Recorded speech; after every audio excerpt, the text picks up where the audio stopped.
भाइयों बहनों, सबसे पहले वीरता, देशभक्ति और धर्म संरक्षण के प्रति बलिदान की इस महान भूमि राजस्थान को मैं प्रणाम कर बात की शुरुआत करना चाहता हूं।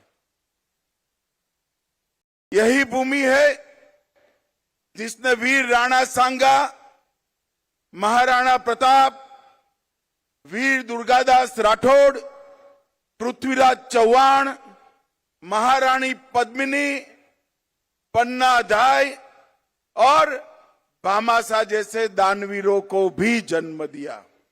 और आज भी देश की सीमाओं की सुरक्षा की जब बात आती है, सबसे ज्यादा जवान जिन राज्यों में से जाते हैं उसमें से एक मेरा राजस्थान है। ये राजस्थान की वीर भूमि। मैं राजस्थान की वीर भूमि को प्रणाम कर मेरी बात की शुरुआत करना चाहता हूं। आज परमवीर चक्र निर्मल सिंह सेखों की जन्मतिथि है। निर्मल सिंह जी ने अतुल्य पराक्रम कर अपनी मातृभूमि की रक्षा के लिए साहस और शौर्य और बलिदान दिखाया। मैं निर्मल सिंह जी को भी मनपूर्वक श्रद्धांजलि देना चाहता हूं। भाइयों बहनों, 2025 का वर्ष सहकारिता वर्ष के रूप में मोदी जी ने ही इसका अंतर्राष्ट्रीय सहकारिता वर्ष का उद्घाटन किया। जब यूएन ने तय किया और एक सर्च किया गया कि सहकारिता वर्ष की शुरुआत कौन से राज्य से की जाए, कौन से देश से की जाए, तो उन्होंने हमारे भारत को पसंद किया और मोदी जी ने सहकारिता वर्ष का उद्घाटन किया। और आज सहकारिता वर्ष के उपलक्ष्य में 24 अन्न भंडारण गोदाम, 64 millets outlets, Gopal credit card योजना के तहत ऋण का वितरण, दूध उत्पादक समितियों को माइक्रो एटीएम का वितरण, 2 उत्कृष्ट पैक्सों का सम्मान, प्राइमरी डेयरी कोऑपरेटिव सोसाइटी का ऑनलाइन पंजीकरण और दीनदयाल उपाध्याय गरीबी मुक्त अभियान की सफलता की कहानियों के पुस्तक का विमोचन, ये सारी चीजें यहां पर हुई हैं। जब आज राज्य भर से सहकारिता के साथ जुड़े हुए नेता और कार्यकर्ता आए हैं, मैं आप सभी को कहने चाहता हूं कि विगत 100 साल के अंदर सहकारिता ने देश के विकास में बड़ा योगदान दिया है, मगर आने वाले 100 साल सहकारिता के 100 साल है। हर गांव, हर विकास, हर गांव, हर गरीब, हर किसान तक सहकारिता को पहुंचाने के लक्ष्य के साथ नरेंद्र मोदी जी ने केंद्र सरकार में एक स्वतंत्र सहकारिता मंत्रालय स्थापित किया है। आज 98% ग्रामीण क्षेत्र में सहकारिता की सक्रिय भूमिका है। देश का धान और गेहूं की खरीदी में लगभग 20% योगदान सहकारिता का है। उर्वरक के उत्पादन में 35% उर्वरक सहकारिता के माध्यम से उत्पन्न होता है। 30% चीनी सहकारिता के माध्यम से उत्पादित होती है और 20% से ज्यादा फेयर प्राइस शॉप भी कोऑपरेटिव के माध्यम से चलते हैं। 8,50,000 कोऑपरेटिव के माध्यम से 31 करोड़ लोग सहकारिता से जुड़े हैं। और नरेंद्र मोदी जी ने सहकारिता मंत्रालय की स्थापना की।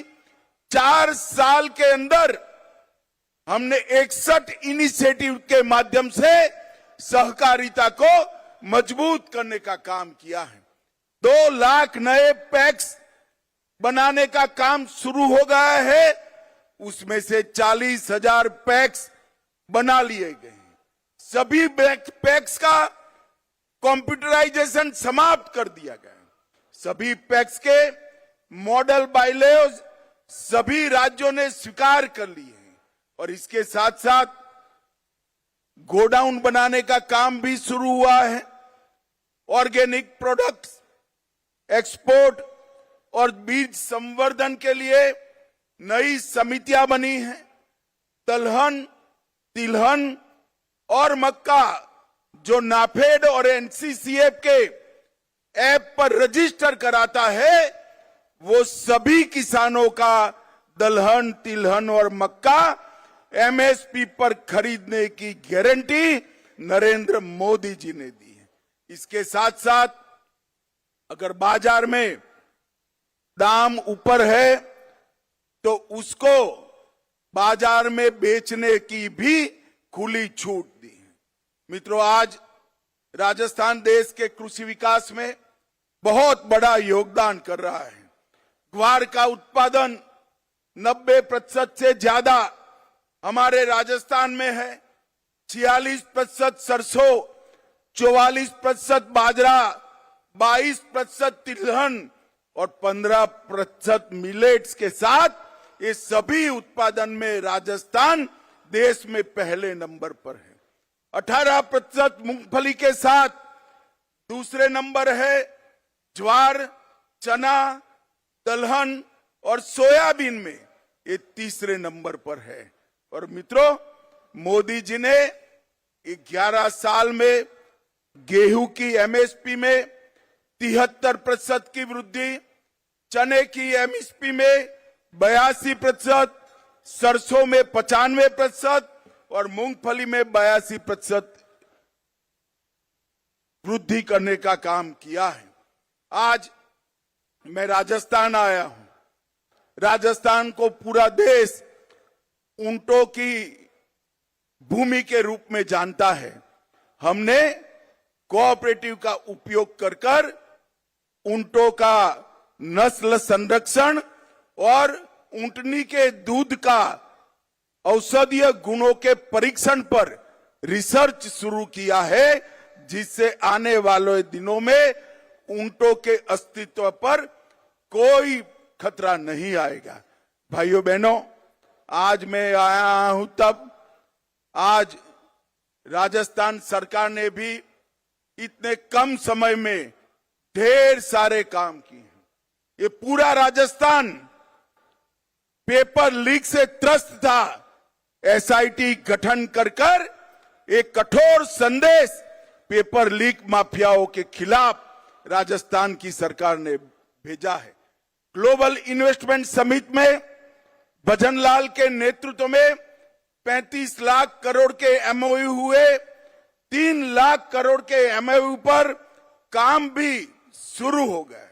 पेट्रोल और डीजल के वेट में कटौती की, 450 रुपये में एलपीजी का सिलेंडर दिया और इसके साथ साथ राम जल सेतु लिंक परियोजना, नवनेरा बैराज, ताजेवाला हेड हरियाणा से पानी लाने के लिए यमुना का डीपीआर मंजूर किया गया और ढेर सारे गांवों में हर घर तक जल जीवन मिशन से पानी पहुंचाने का काम किया गया।